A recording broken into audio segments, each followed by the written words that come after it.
So in this video, we'll be learning how to calculate the standard deviation of a set of numbers. So here we have 82, 93, 98, 89 and 88. So the first step that we have to do is calculate the mean or the average of the numbers, which is denoted by x bar, which is equal to the sum of all the numbers over the number of numbers. So we have 5 numbers over here. So it's going to be n, which represents the numbers, so equals to 82 plus 93. Let me just quickly do this. Okay, and now all over 5, and this gives you 90. So this is the mean of the numbers. So now the formula for standard deviation goes by S, which is standard deviation is equal to radical square root of all the numbers minus the mean squared.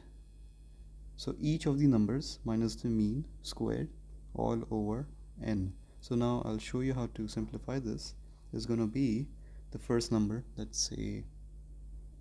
So the first number, which is 82, oops, my bad, 82 minus the mean, which is 90, close bracket squared, and then the next number, which is 93 minus 90 squared, and this is the same for everything else. So let me just quickly do all the other numbers, and all of these numbers all over n minus 1. So n minus 1 is going to be 5 minus 1,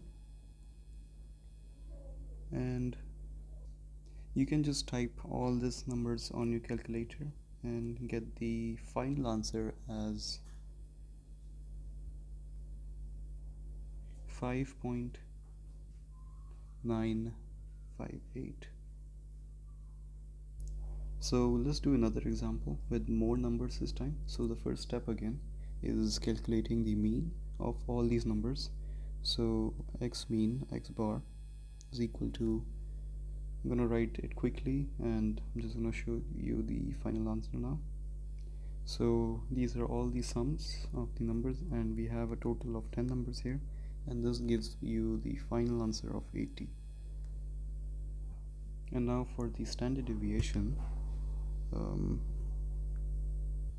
this is the formula again, and we're gonna write every single number minus the mean squared over n minus 1, and everything is under the square root. So let's do that now. So I'm not gonna write all these numbers here. You just have to write each number minus the mean squared over n minus 1, which is 9, because it's going to be 10 minus 9, and the final answer that you will get is 11.709.